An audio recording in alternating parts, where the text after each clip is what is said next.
복된 주일입니다. 주 하나님께서 우리와 함께 하시고 또 영광을 받아주시는 줄로 믿습니다. 미국의 어느 도시를 여행하던 여행자가 주일이 되어서 예배를 드리기 위해서 교회를 찾았습니다. 낯선 곳이니까 교통순경을 붙잡고 물었대요. 교회를 좀 소개해달라고, 어디로 가면 되겠냐고. 그랬더니 이 순경에 가까운 데 놔두고 좀 거리가 떨어진 교회를 소개해 주더랍니다. 가까운 데가 없냐고, 왜 이렇게 먼 데를 소개하냐고 물었더니 그 순경이 이렇게 대답하더랍니다.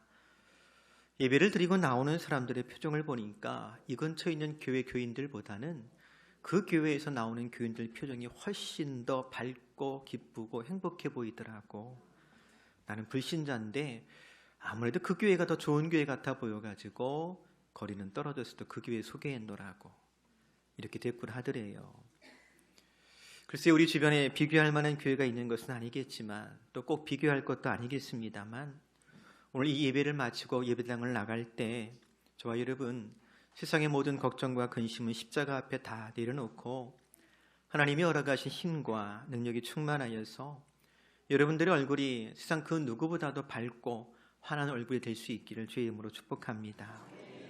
주 하나님께서 영광을 받으시고 그 같은 은혜를 우리에게 허락해 주실 줄로 믿습니다. 여러분, 성경에 등장하는 수많은 믿음의 인물들 가운데 최초로 자기 이름으로 된 성경책을 가진 사람이 있습니다. 그게 누굴까요? 여호수아예요. 그렇지 않습니까? 오늘 저와 여러분이 여호수아서 말씀을 읽었는데 이거를 누가 썼다라고 알려져 있어요? 여호수아가 썼는데 책 제목이 뭐더라고요? 여호수아의 이름으로 책 제목이 붙었어요. 물론 여호수아가 그렇게 제목을 붙인 것은 아닐 것이고, 후대 사람들이 여호수아가 쓴 이 글을 읽고 거기에 제목을 붙여줄 때 여호수아의 이름으로 제목을 삼았더랍니다. 굉장히 영예롭고 특별한 일이 아닐 수가 없습니다. 우리가 알고 있는 것처럼 전무후무한 선지자로 알려진 모세, 창세기, 출애굽기, 레위기, 민수기, 신명기 모두 5권의 책을 남겼습니다만 사실 모세의 이름으로 그 책에 남아있진 않지요. 모세도 어느 한 책에 자기 이름을 걸지는 못했더랍니다. 하지만 후대 사람들은 여호수아의 글에다가 여호수아의 이름을 제목 삼는 걸 주저하지 않았고, 지금도 우리는 이 책을 여호수아서라고 부르고 있습니다. 여호수아, 번역하면 여호와께서 구원하신다라는 제목의 뜻이고요. 또 이 이름의 뜻대로 하나님께서 가나안 정복 전쟁을 통해 이스라엘을 구원하시는 그 과정이 여호수아서에 기록되어 있는 걸 볼 수가 있습니다. 흥미로운 것은 여호수아라고 하는 이 이름과 예수라고 하는 이름은 같은 말입니다. 그렇게 여호수아는 그리스도 예수를 예표하는 아주 중요한 인물 가운데 하나이기도 했더랍니다. 오늘 저와 여러분, 이 여호수아서를 통해 우리에게 보이신 구원하시는 주님의 역사를 함께 읽고 오늘 우리의 구원을 온전히 이루어 가시는 하나님의 은혜를 발견하는 복된 시간 될 수 있기를 바랍니다. 함께 읽은 본문은 여호수아서의 서론과도 같고 또 한편으로 보면 여호수아의 소명에 관한 부분이기도 합니다. 1절에 이른 것처럼 모세가 죽었습니다. 그리고 하나님께서 대신 여호수아를 부르십니다. 그리고 이제 여호수아에게 말씀하시기를 하나님의 선하신 계획을 여호수아를 통해 이루어 가시겠다라고 약속하고 있는 걸 보게 되지요. 소명, 다른 말로 부르심입니다. 에덴 동산에서 선악과를 따먹은 아담을 향해 내가 어디 있느냐라고 하나님께서 부르신 이후에 하나님은 그렇게 당신의 사람들을 찾고 또 부르고 계십니다. 예를 들어 모든 사람이 범죄함으로 말미암아 사람 지으신 것을 후회하셨을 때 노아를 부르셨습니다. 우상의 도시에서 아브람을 부르셨고요. 또 광야에서 장인의 양떼를 돌보던 모세를 부르셨습니다. 그리고 여호수아도 불러주셨습니다. 이제 어두운 시대에 하나님의 기이한 빛에 들어가며 하나님의 아름다운 덕을 선전하게 하시려고 오늘날 저와 여러분들 하나님께서 친히 불러주신 줄로 믿습니다. 근데 한번 생각해 봅니다. 하나님께서 여호수아를 부를 때 여호수아는 어떤 사람이었을까요? 오늘 본문에 보면 모세의 수종자라고 소개하고 있는 걸 보게 됩니다. 그 어떤 사람의 소개가 아니고 여호수아서를 기록한 여호수아가 자신을 소개하면서 나는 모세의 수종자입니다라고 표현한 걸 보게 됩니다. 수종자, 사실 대단한 표현은 아닙니다. 본래 이 단어는 메샤레트라고 하는 히브리 말인데요, 번역하면 섬기는 사람이란 뜻입니다. 그래서 영어 성경을 보면 서번트란 말로 번역해 놓은 걸 볼 수가 있어요. 그리고 우리가 읽던 예전 성경에도 모세의 종 여호수아라고 번역한 것을 볼 수 있습니다. 하지만 정말로 여호수아의 이력서에는 모세의 종이라고 하는 표현 말고 다른 것은 없었을까? 천만에요. 사실 그에게도 화려한 경력이 있었습니다. 그는 이미 여러 차례 이스라엘 백성을 이끌고 전쟁에 나가서 승리의 승리를 거듭한 장군의 경력이 있었습니다.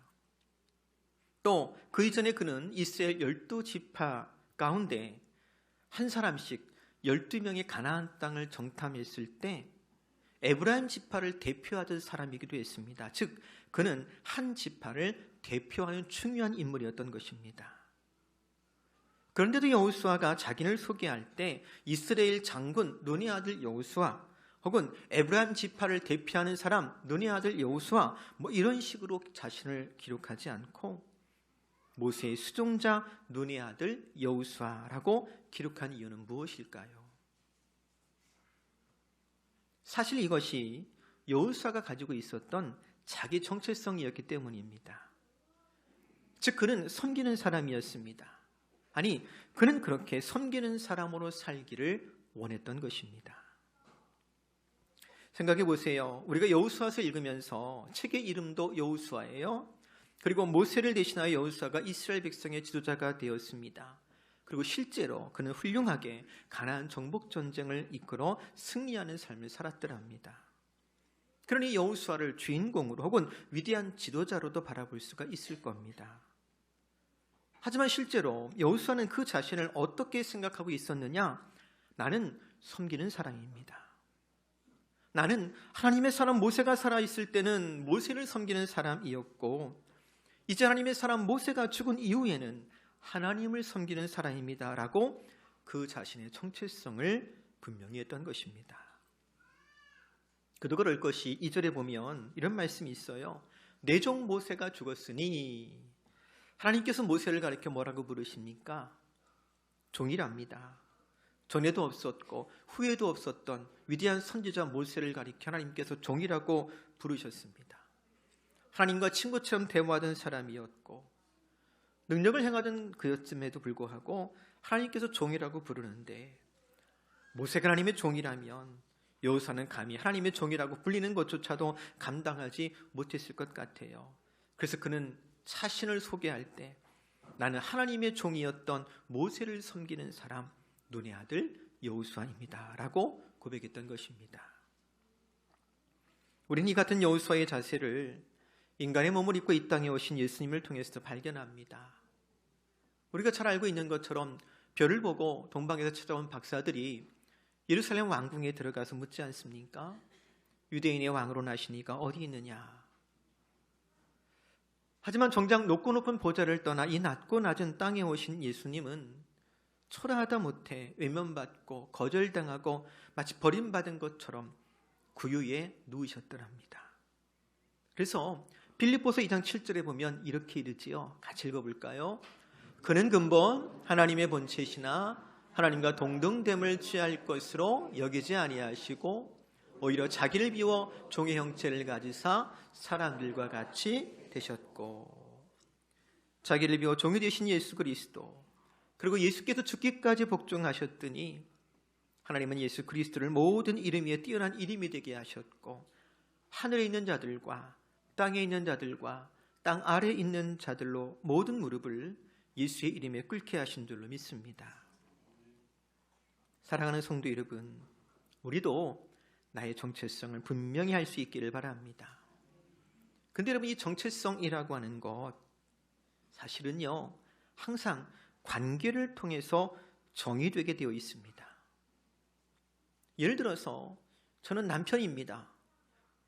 제가 남편이라면 사실 남편이라는 내 정체성은 누구와의 관계 속에서 정의되는 것이겠어요? 제 아내가 있기 때문에 그렇습니다. 또 저는 아빠입니다. 3남매의 아빠인데요. 제가 아빠일 수 있는 것은 3남매가 있기 때문에 그렇습니다. 만약 쟤네가 다 집 떠나버리면 저는 어떻게 되겠어요?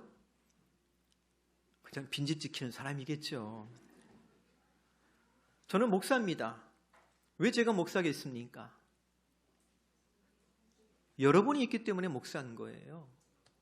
여러분이 없다면 목사인 저에게 제 정체성이 무슨 의미가 있겠습니까? 대학에서 학생들 가르칠 때 저는 목사였지만 학생들 저에게 목사라고 부른 적이 없었어요. 항상 뭐라고 불렀을까요? 맞아요. 다른 관계에 있었기 때문에 교수라고 불렀습니다. 이처럼 우리의 모든 관계는, 정체성은 관계를 통해서 정의되게 되어 있습니다. 그럴텐데 나는 누구인가 라고 하는 자기 정체성을 분명히 한다라고 하는 것은 다른 의미로 관계를 명확히 한다라는 뜻일 겁니다. 그리고 더 나아가서 어떤 관계가 가장 중요한가를 묻지 않을 수 없습니다. 직장에서 그 직장 관계가 세상에서 가장 중요한 사람이 있어요. 그런 사람들 가리켜 보통 워커홀릭이라고 그러지요. 자녀의 관계가 가장 중요한 사람, 그래서 헬리콥터 마음으로 사는 사람도 있더라고요. 친구의 관계가 너무 중요해서 친구 따라 강남 가는 사람도 있어요. 하지만 이 모든 관계는 영원한 것은 아니지 않습니까? 보세요. 여호수아는 비록 그가 장군이었고 한 지편을 대표하는 사람이었습니다만 나는 종입니다. 나는 섬기는 사람입니다. 라는 자신의 정체성을 분명히 합니다. 다시 말하면 그가 자신을 종이라고 표현하는 것은 그의 인생에 있어서 하나님의 사람 모세와의 관계가 가장 중요했다라는 것을 의미할 것이고요. 이제 모세가 죽은 다음에는 모세를 통해 배운 그대로 그는 하나님의 종으로 살아가기를 결심했더랍니다. 즉 여호수아에게 가장 중요한 관계는 누구와의 관계였더라고요? 하나님과의 관계였던 겁니다. 그래서 그는 여호와의 군대 장관 앞에서 신을 벗었고 또 훗날 우리가 잘 아는 것처럼 여호수아의 고별 설교 가운데 유명한 말씀이 있지요. 여호수아 24장 15절입니다. 같이 읽어볼까요?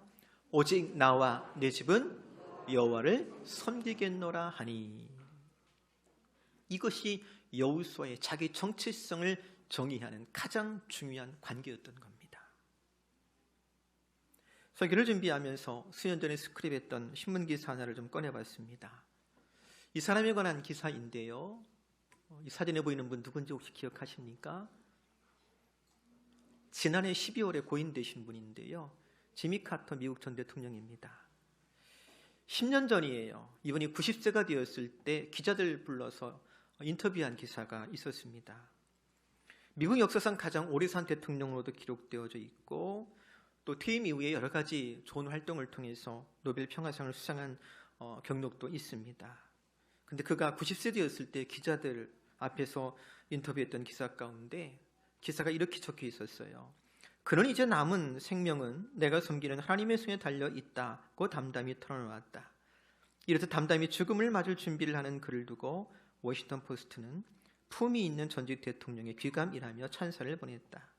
카터 전 대통령은 기자회견 사흘 뒤 퇴임 후 30여 년간 성경을 가르쳐온 주일학교 강단에 섰다. 평소 40명 정도 이 교실에 참석했으나 이날은 700여 명이 몰렸다. 기사 가운데 이제 남은 생명은 내가 섬기는 하나님의 손에 달려있다. 그리고 30년 동안 성경을 가르쳐온 주일학교 강단에 섰다. 사실 이분이 미국 대통령도 지냈고 수많은 일도 했습니다만 결국 지미 카터의 정체성은 무엇이었겠습니까? 그는 한 사람의 그리스도인이었고 교회를 섬기는 교회학교 선생님이었습니다. 그렇게 그는 자신의 정체성을 그리스도 예수와의 관계 속에서 정의할 줄 아는 사람이었던 것입니다. 오늘의 살아가는 저와 여러분, 우리는 우리 자신을 누구라고 정의하고 있습니까? 나는 누구입니까? 나에게 가장 중요한 관계는 무엇입니까? 그리고 나는 어떤 사람으로 살고 있고 어떤 사람으로 기억되기를 원하십니까? 또 무엇보다도 우리 주 예수 그리스도와 어떤 관계 가운데 있는지요. 그리스도 예수와의 관계를 가장 소중히 여길 줄 알아서 그 속에서 나의 정체성을 발견하고 그리스도인, 즉 하나님의 사람으로 살아가는 것을 최고의 가치로 여길 줄 아는 사람 될 수 있기를 주의 이름으로 축복합니다. 이제 말씀을 정리합니다. 요즘 막 주식이 오른다면서요. 잠깐 떨어졌다는 기사도 있긴 합니다만 주식도 오르고 달러도 오르고 무엇보다도 금값이 천정부지라고 그럽니다. 예전에 금 좀 사두었으면 하는 그런 후회가 조금, 후회하지 않는 분들은 다 사둔 거죠. 근데 여러분 그것 아세요? 10년 전에도 금은요 금값이었습니다. 여전했어요. 다만 돈의 가치가 그만큼 떨어진 것뿐입니다. 그래서 생각해 봅니다. 왜 세상에 변해도 금은 여전히 금값일까요? 왜 금의 가치는 변함이 없을까요? 항상 기준이 될까요? 이유는 단관입니다. 금이기 때문에 그렇습니다. 여러분, 금 할 때 여러분이 생각하는 금은 어떤 금이에요? 99.9%의 순금일 겁니다. 그치요? 혹은 99.99%의 순금을 연상할 거예요. 맞습니다. 진짜이기 때문에 그렇습니다. 진짜는 세상에 변해도 통합니다. 진짜는 어디 가도 통합니다. 그리고 진짜 그리스도인은 예수와의 관계 속에서 자신의 정체성을 확인한 사람은 세상 어느 곳에 가도 또 세상에 변할지라도 통하는 사람들 줄을 믿습니다. 나를 위해 십자가에서 생명을 내어주시고 나를 먼저 찾아와 사랑해 주신 그리스도를 향하여 오직 나와 내 집은 주만을 섬기며 살아갑니다 라고 할 때 내가 너와 함께하리라, 내가 어디로 가든지 형통하리라 약속하신 그 약속의 말씀이 저와 여러분 속에 온전히 성취될 줄로 믿습니다. 기도하고 사도신경으로 믿음을 확증하겠습니다. 하나님, 그리스도 예수와의 바른 관계 가운데서 오직 하나님의 사람으로 살아가기를 다시 한번 결단할 때 우리 온 성도가, 우리 교회가 은혜의 통로가 되게 하시고 복음의 전달자가 되게 하여 주시고 주님은 우리를 통하여 영광을 받아 주옵소서. 예수님의 이름으로 기도합니다.